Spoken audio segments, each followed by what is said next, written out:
It is nature at its most explosive. Electricity turned lethal, taking a life in a millisecond. It may strike without warning, with an electrical jolt that can wreak havoc on the human body. I woke up, I was kind of confused, and I realized blood was coming from my ears. It can rewire the brain. I remember feeling like fire. Now scientists head into the eye of the storm to decode this awesome force. Holy jumping free-holies. And doctors peer into the human brain to study the effects of electric shock. To learn what's when you're struck by lightning.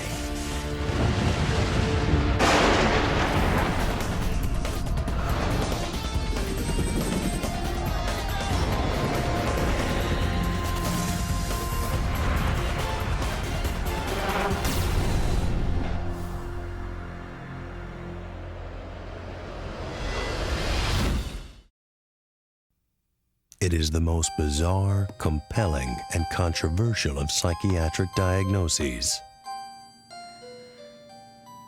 Different identities existing in the same body, often unaware of each other, and hiding terrible secrets. Once rare, multiple personality disorder exploded after the famous case of Sybil, and today, thousands live out strangely fragmented lives. But is this a diagnosis or a dangerous fad? Now, former multiples are telling of therapy turned brainwashing, of happy childhoods replaced with false memories, of sadistic and even satanic abuse. What light can science shed on the cruel puzzle of multiple personality disorder?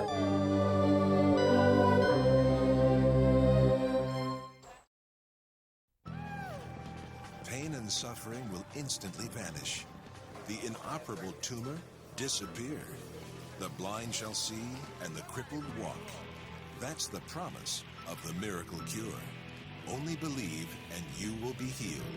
You're going to receive miracles that you have never, ever received in your life. I want you to look at this man been crippled for 10 years. What the Lord did for me today is a miracle. He healed me. When doctors and modern science fail, millions of people around the world turn to the unlikely, the improbable, and even the bizarre. The treatments that happen here come from this medicine, from the future.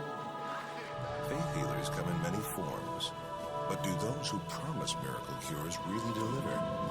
And what are the consequences when they fail? When people stop taking their medicine, and they die in many cases. Journey from Lourdes in France to a small village in Brazil to miracles Hollywood style, and examine the evidence at the crossroads of medicine, miracles, and magic.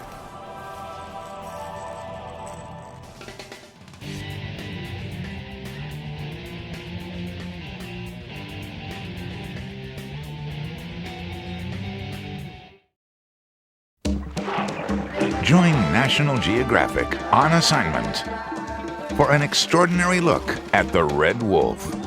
For centuries, they were trapped, poisoned, and shot.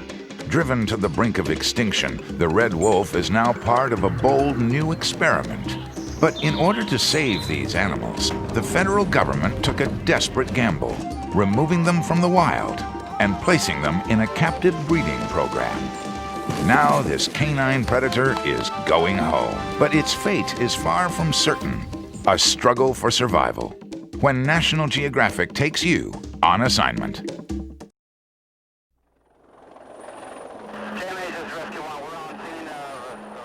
The human brain is not designed for speed. Yet we think nothing of hurling our brains through space at 40, 50, 60 miles an hour. And every few minutes here in the U.S., a speeding brain comes to an abrupt halt. Somewhere below, on the highways of South Florida, it has happened again. The air rescue team knows only that someone has been flung from a car in an accident. But experience has taught them about the nightmare of a decelerating head. On the ground and in the helicopter, They can count on their skills and technology to take over for broken flesh and bone, lost blood, still hearts and lungs. But the brain is on its own, crossing the frontier of modern medical knowledge and journeying alone into a dark continent called coma.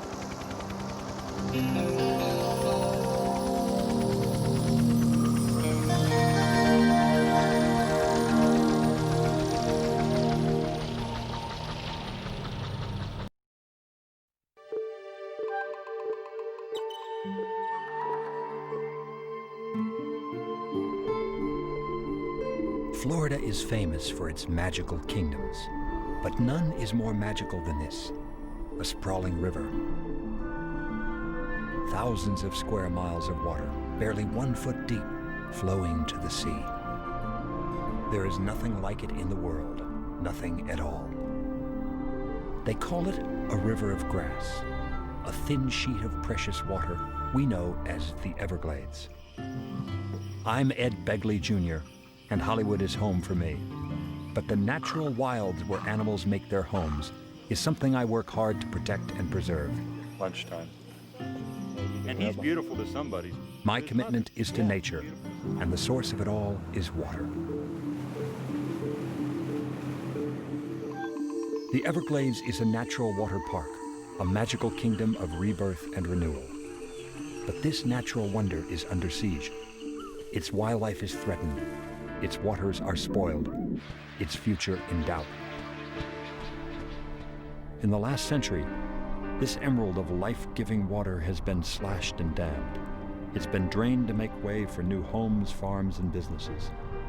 This is the legacy of the past and must be repaired.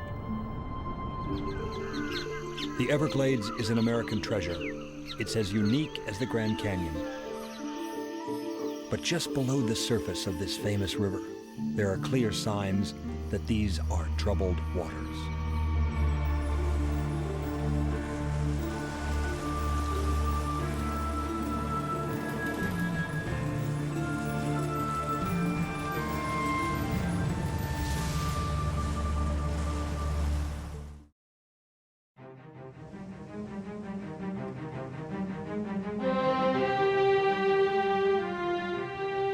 History is made by the people in power.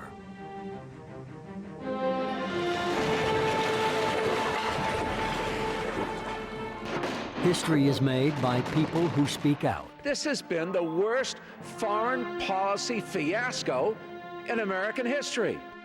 And these people were living in a dream world. They thought that power was the power to make other people do what we wanted. Challenging power makes change possible. They will be sorry on the day that they understood that they woke up this sleeping giant called the American people. History is made by those who reveal the truth. I was personally hurt to find out that every reason I was told that I had to go to that country, invade that country, go to war with that country, was false. And the truth is upheld by people of courage. Conscious objection is a right that we have and that is protected not only by Army regulation but also by the U.S. Constitution. I'm not a criminal. History is made by people who show up. Democracy should be a form of government that the people control, not a bunch of politicians or rich people, all the people. It's not a spectator sport. Participation is encouraged and protected by the U.S. Constitution. The First Amendment proclaims, Congress shall make no law abridging the freedom of speech or of the press, or the right of the people to peaceably assemble and to petition the government for a redress of grievances. And so one day when they ask us, well, what did you do? And what did you say? And was your voice heard? You would know that as a result of you being here, that you were heard, you did do something, and you were in the beginning of turning this around.